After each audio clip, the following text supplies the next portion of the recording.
రాజాసాబ్ 17వ రోజుకు వచ్చేసరికి పరిస్థితి పూర్తిగా మారిపోయింది.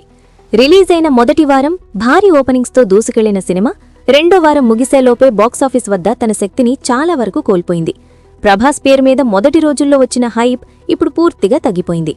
17వ రోజంటే మూడో వారం మధ్యలోకి వచ్చిన దశలో రాజాసాబ్ ప్రపంచవ్యాప్తంగా కేవలం 30 నుంచి 40 లక్షల గ్రాస్ మాత్రమే రాబట్టినట్టు ట్రేడ్ వర్గాలు అంచనా వేస్తున్నాయి.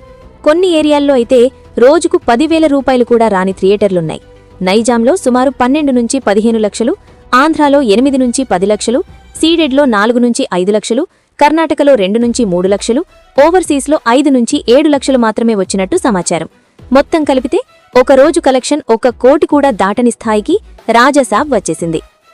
దీనికి పూర్తి భిన్నంగా మన శంకరవరప్రసాద్ గారు సినిమా 15వ రోజు కూడా బాక్సాఫీస్ వద్ద నిలబడగలుగుతోంది.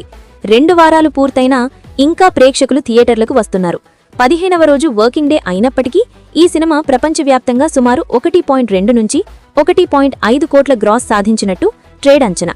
నైజాంలోనే దాదాపు 45 నుంచి 50 లక్షలు, ఆంధ్రాలో 35 నుంచి 40 లక్షలు, సీడెడ్లో 20 నుంచి 25 లక్షలు, కర్ణాటకలో 12 నుంచి 15 లక్షలు, ఓవర్సీస్లో 20 నుంచి 25 లక్షల వరకు వసూలైనట్టు చెబుతున్నారు. అంటే రాజాసాబ్ 17వ రోజు ఎంత తెచ్చిందో మన శంకరవరప్రసాద్ గారు 15వ రోజు దానికి 3 తెచ్చింది. ఇక్కడే అసలు తేడా స్పష్టంగా కనిపిస్తోంది. రాజాసాబ్ సినిమా ఓపెనింగ్స్ మీదే ఆధారపడి నడిచింది. మొదటి వారం వరకు ప్రభాస్ ఫ్యాన్స్ హైప్ కారణంగా థియేటర్లు నిండాయి. కానీ కంటెంట్ స్థాయిలో ప్రేక్షకులను నిలబెట్టుకోలేకపోయింది. హారర్ కామెడీ మిశ్రమం అందరికీ కనెక్ట్ కాలేదు. ముఖ్యంగా ఫ్యామిలీ ఆడియన్స్ ఈ సినిమాకు దూరమయ్యారు. ఫ్యామిలీ సపోర్ట్ లేకపోతే ఏ సినిమా అయినా లాంగ్ రన్ సాధించడం కష్టం. అదే రాజాసాబ్ పరిస్థితి.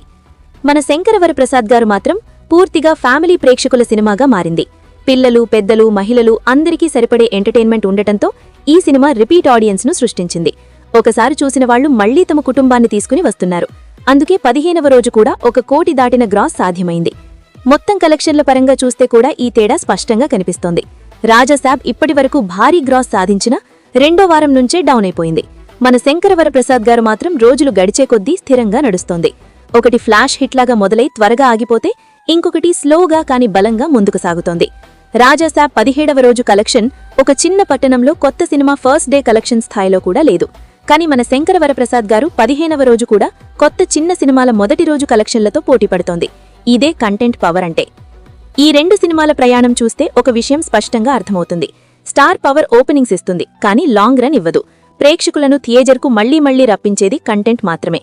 రాజాసాబ్కు ఉన్న భారీ స్టార్ట్ మన శంకరవరప్రసాద్ గారుకు లేదు. కానీ ఈ రోజు పరిస్థితి చూస్తే లాంగ్ రేస్లో గెలిచింది మాత్రం చిరంజీవి సినిమా అనే విషయం ఎవరికైనా అర్థమవుతుంది. 17వ రోజు రాజాసాబ్ బాక్సాఫీస్ వద్ద నెమ్మదిగా కనుమరుగవుతుంటే 15వ రోజు మన శంకరవరప్రసాద్ గారు ఇంకా గౌరవప్రదమైన నంబర్లతో నిలబడుతోంది. ఇదే ఈ సంక్రాంతి పోరులో అసలు విజయం ఎవరిదో చెప్పే సూటి సమాధానం.